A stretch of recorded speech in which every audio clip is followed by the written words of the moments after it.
నడిచొచ్చే రాజకీయ గ్రంథాలయం, 40 ఏళ్ల అనుభవాల విశ్వవిద్యాలయం, నిత్య నూతన ఆలోచనల విజ్ఞాన క్షేత్రం అయినటువంటి మాన్యశ్రీ ముఖ్యమంత్రి గౌరవ ముఖ్యమంత్రి శ్రీ నారా చంద్రబాబు నాయుడు గారికి ఓటమికి దడవని గుండె, ఒక చేత్తో పసుపు పచ్చ జెండా, మరో చేత్తో అభివృద్ధి అజెండా పట్టుకొని భవిష్యత్తుకు భరోసా ఇస్తున్నటువంటి మన యువనేత, ప్రియతమ నేత శ్రీ నారా లోకేష్ గారికి, అదేవిధంగా పార్టీని బాధ్యతాయుతంగా ముందుకు నడిపిస్తున్నటువంటి పల్లా శ్రీనివాస్ గారికి, పసుపు పొన్న వేదిక, పసుపు సైన్యపు వేడుక అయిన ఈ మహానాడుకు విచ్చేసినటువంటి నాయకులకు, నిస్వార్థమైన కార్యకర్తలకు నమస్కారం. ఈరోజు కడప గడపలో లక్షలాది మంది తెలుగు సైన్యం ఒక చోట కలుసుకుంటున్నారు అంటే, అదేవిధంగా మాలాంటి వాళ్ళు ఎక్కడో ఉన్నా ఈరోజు రాష్ట్రానికి తిరిగి వచ్చి ప్రజాసేవ చేయాలి అని ముందుకు వస్తున్నామంటే దానికి మొట్టమొదటి కారణం మరణం లేని మహానాయకులు, అకుంఠిత దీక్షా దక్షులైనటువంటి అన్న నందమూరి తారక రామారావు గారు. మరి ఒకసారి 2019 తర్వాత చూస్తే 24 వరకు జరిగిన అరాచకం మీ అందరికీ తెలుసు. ఎలక్షన్ల ముందు వచ్చినప్పుడు, ఎలక్షన్లు 3-4 నెలల ముందు ఉన్నప్పుడు నాకు కూడా ఎంతోమంది, వందల మంది కార్యకర్తలు, నాయకులు మెసేజ్లు పెట్టేవాళ్ళు, ఫోన్లు చేసేవాళ్ళు. సార్, మనం బీజేపీతో పొత్తులో లేకపోతే అద్భుతంగా గెలుస్తాం, మీరు దయచేసి చంద్రబాబు నాయుడు గారికి చెప్పండి పొత్తు వద్దు అని. అయితే ఆ రోజు నారా చంద్రబాబు నాయుడు గారి దగ్గరికి వెళ్ళి నేను ఒకటే చెప్పాను, సార్, తలలు పగిలినా, రక్తం చిందినా వెనకడుగు వేయని ధైర్యవంతులైనటువంటి కార్యకర్తలు, మాలాంటి నాయకులు మీ అందరికీ వెనుకగా ఉంటాం. మీకున్నటువంటి అపారమైనటువంటి అనుభవంతో మీకు నచ్చిన నిర్ణయం తీసుకోండి అని చెప్పి ఆ రోజు నేను కూడా చెప్పడం అయింది. ఆ రోజు శ్రీ నారా చంద్రబాబు నాయుడు గారు ఒక స్థిత ప్రజ్ఞతతో తీసుకున్నటువంటి ఒక నిర్ణయం, వెంటిలేటర్ మీద ఉన్నటువంటి ఆంధ్రప్రదేశ్ని ఈరోజు ఆక్సిజన్ మీద తీసుకొచ్చినటువంటి పరిస్థితి. మరి ఈరోజు చూస్తే గత 5 సంవత్సరాల్లో జగన్మోహన్ రెడ్డి గారికి పూర్తి అధికారం ఉంది, కావాల్సినంత మంది ఎంపీలు ఉన్నారు, కావాల్సినంతటువంటి అవినీతి సొమ్ము ఉంది, ఆయనకు కూడా కొద్ది గొప్ప ధైర్యం ఉంది, అయినా కూడా ఏమీ చేయలేకపోయారు. మరి ఈరోజు చూస్తే తెలుగువాడు తలెత్తుకునేలా, తెలుగు జాతి గర్వపడేలా, ప్రపంచమంతా మన వైపు చూసేలా అమరావతి నగరం అద్భుతంగా రూపుదిద్దుకోబోతా ఉంది. ఈరోజు ఒక్కసారి అక్కడికి వెళ్ళి చూడండి. గత 5 సంవత్సరాల్లో అప్పుడు 14-19 మధ్య ఒక 2 యూనివర్సిటీలు వచ్చినాయి. ఆ 2 యూనివర్సిటీలు అమెరికాలో కూడా అంత అద్భుతంగా లేవు అని చెప్పి మీకు చూస్తే తెలుస్తుంది. అదేవిధంగా రాబోయేటువంటి అమరావతి మహానగరం చరిత్రలో ఒక మైలురాయిగా మిగిలిపోబోతా ఉంది. అదేవిధంగా మరి ఆగిపోయిన పోలవరం నేను చూశాను.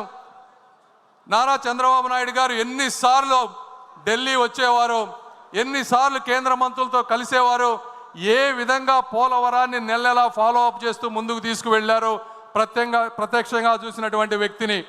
అదేవిధంగా ఆగిపోయింది, ఆరిపోయింది అనుకున్నటువంటి విశాఖ స్టీల్ ప్లాంట్ని అర్ధరాత్రి 12-1 గంటల వరకు కూర్చొని స్టీల్ మినిస్టర్స్ తోటి, నిర్మలా సీతారామన్ గారితో కూర్చొని దానిని పూర్తి చేసినటువంటి మహానుభావులు శ్రీ నారా చంద్రబాబు నాయుడు గారు. మరి ఈరోజు రాయలసీమ ప్రాంతం చూసుకుంటే 5,000 కోట్ల రూపాయలతో 2 పారిశ్రామిక పార్కులు వస్తూ ఉన్నాయి. బీపీసీఎల్ ద్వారా 95,000 కోట్ల రూపాయల పెట్రోకెమికల్ కారిడార్ వస్తూ ఉంది. అదేవిధంగా రైల్వే ప్రాజెక్టులు చూసుకుంటే ఒక్క ఈ సంవత్సరమే 9,000 కోట్ల రూపాయలు రైల్వే డబుల్ లింక్కి, ట్రిపుల్ లింక్కి, అదేవిధంగా అద్భుతంగా తీర్చిదిద్దే రైల్వే స్టేషన్ల కోసం అన్ని ప్రాంతాల్లో ఆర్ఓబీలు, ఆర్యూబీలు, వందే భారత్ ట్రైన్లు ఇవన్నీ వస్తూ ఉన్నాయి. ఒకప్పుడు ఆంధ్ర రాష్ట్రానికి కేంద్ర బడ్జెట్లో రైల్వేకి 1000 కోట్లు కూడా ఉండేది కాదు. అలాంటిది కేవలం ఒక్క సంవత్సరంలో 9,000 కోట్లు, 5 సంవత్సరాల్లో 50,000 కోట్ల రూపాయలు ఈరోజు వస్తూ ఉంది. అదేవిధంగా నేను ఎంతోమంది నాయకుల్ని చూశాను, కానీ ఒక వ్యక్తి యొక్క కార్యదీక్షత, నేను వారు ఇక్కడ ఉన్నారని వారు పొగటం గురించి నేను చెప్పడం లేదు. వ్యక్తిగతంగా నాకు ఎటువంటి స్వార్థం లేదు, దేవుడు అన్నీ ఇచ్చాడు.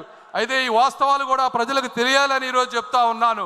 ప్రపంచంలో మన ఇండియాలో ఈరోజు మీరు తీసుకుంటే అత్యధిక వెడల్పు ఉన్నటువంటి రోడ్డు 14 లైన్లు ఉన్నటువంటి రోడ్డు, అది 160 ఫీట్లు ఉన్నటువంటి రోడ్డు.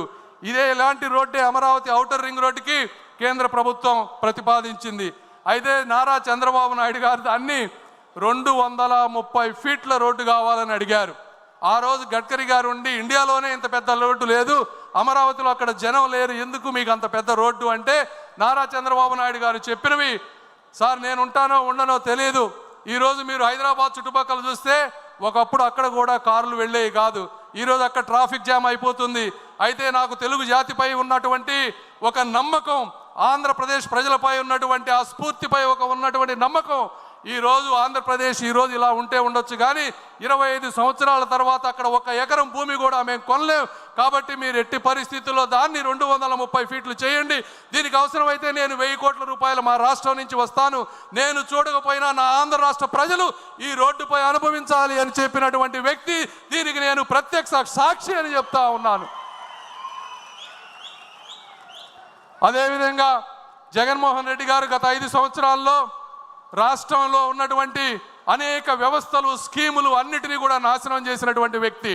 90 స్కీములు ఉన్నాయి, దాదాపుగా 90 స్కీముల్లో 90 స్కీములు కూడా ఒక ఇన్స్టాల్మెంట్ తీసుకొని వాటికి స్టేట్కి మ్యాచింగ్ ఇవ్వాల్సిన డబ్బులు ఇవ్వకుండా ప్రతి వ్యక్తికి, వ్యవస్థకి అన్యాయం చేసినటువంటి వ్యక్తి శ్రీ జగన్మోహన్ రెడ్డి గారు.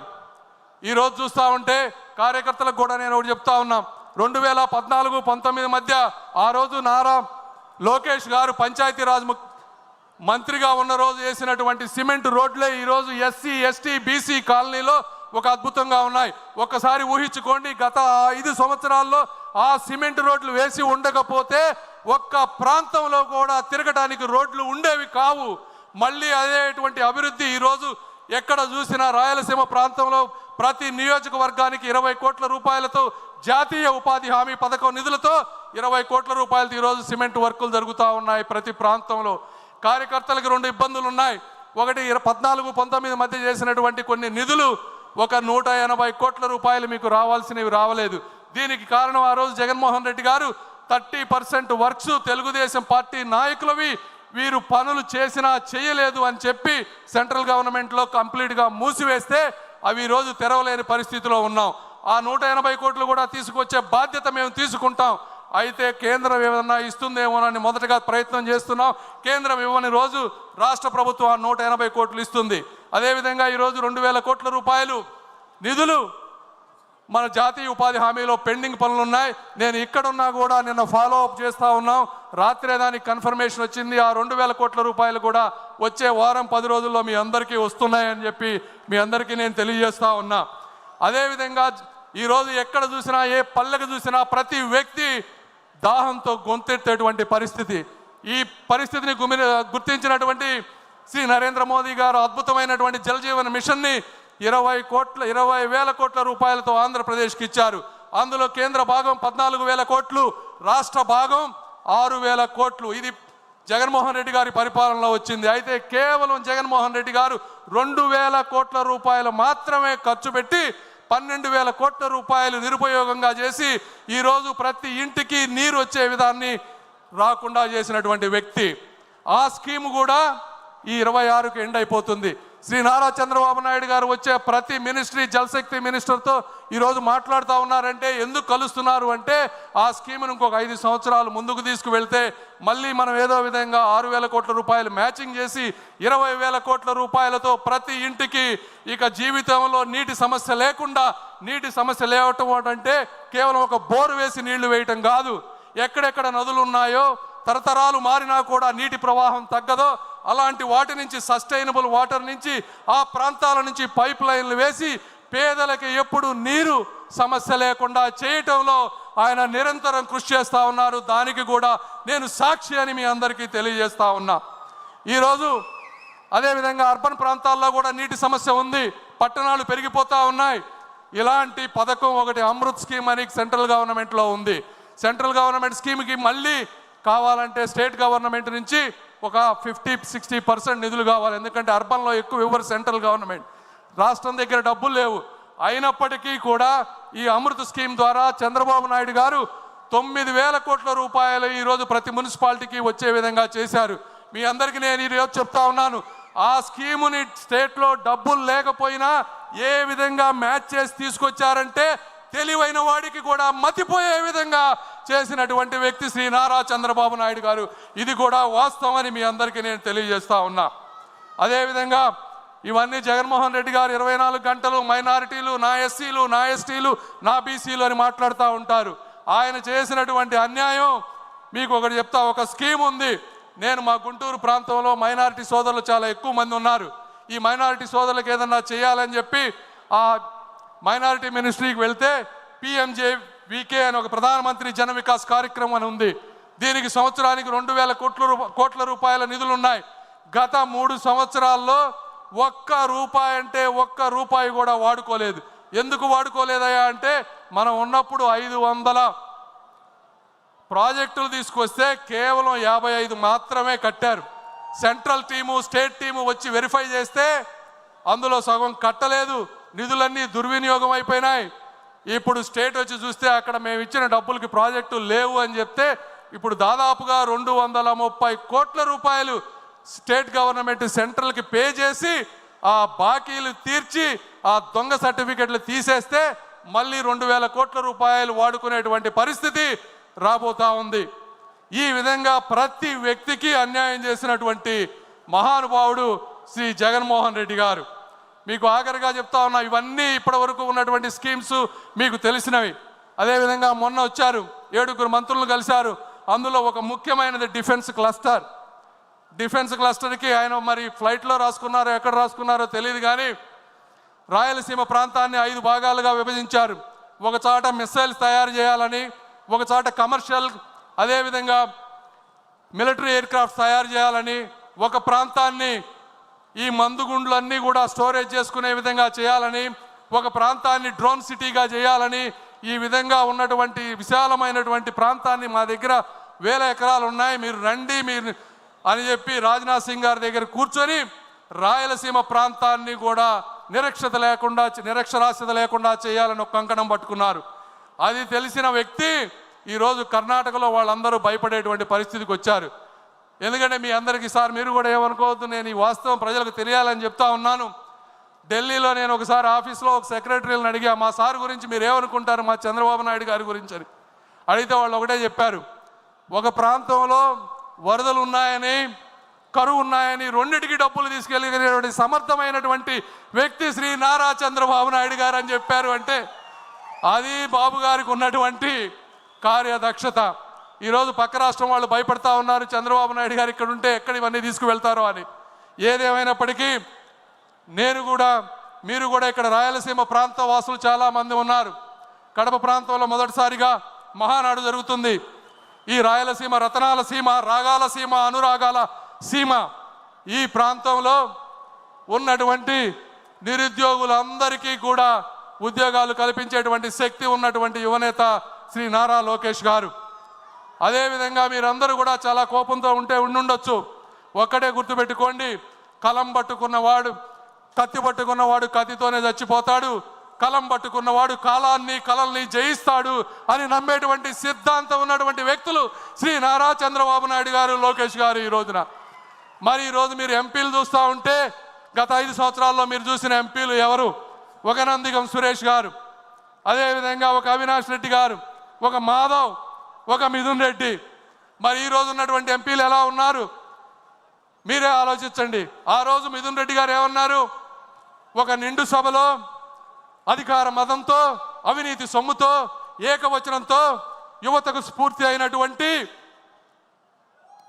బడుగు బలహీన వర్గాలకు చెందినటువంటి కనీసం చీమకు కూడా అన్యాయం చేయనటువంటి చిరునవ్వుతో చిందించే రామ్మోహన్ నాయుడు గారిని ఏమన్నారో మీ అందరికీ తెలుసు.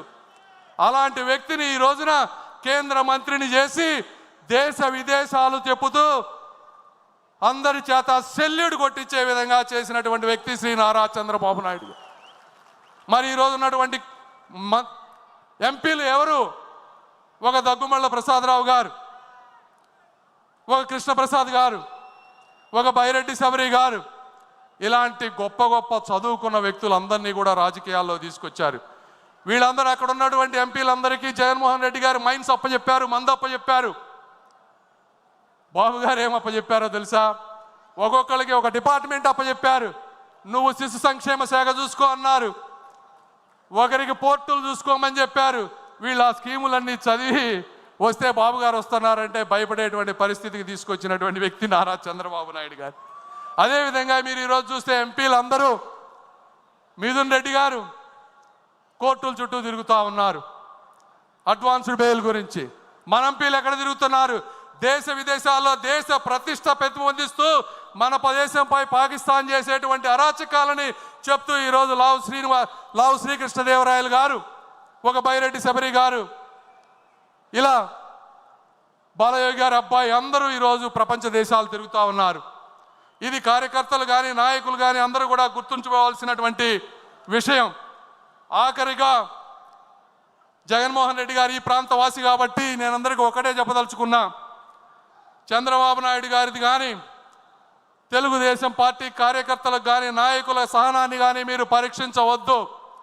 తరం మారింది, స్వరం మారింది, చరిత్ర మారబోతోంది అని మీరు అందరూ గుర్తుపెట్టుకోవాలని ఈ ఆంధ్రప్రదేశ్ చరిత్ర సువర్ణాక్షరాల్లో మిగిలిపోయే విధంగా మా అణువణువు కష్టపడతామని తెలుగు జాతి ఇచ్చినటువంటి అవకాశాన్ని, శ్రీ నారా చంద్రబాబు నాయుడు గారు ఇచ్చినటువంటి అవకాశాన్ని, అన్న నందమూరి తారక రామారావు గారి ఆశయాల్ని ఎప్పుడు మోసం చేయమని, స్వార్థ ప్రయోజనాలకు వాడుకోమని తెలియజేస్తూ అశేష ప్రజానీకానికి నమస్కారాలు తెలుపుకుంటూ సెలవు తీసుకున్నాను. జై తెలుగుదేశం.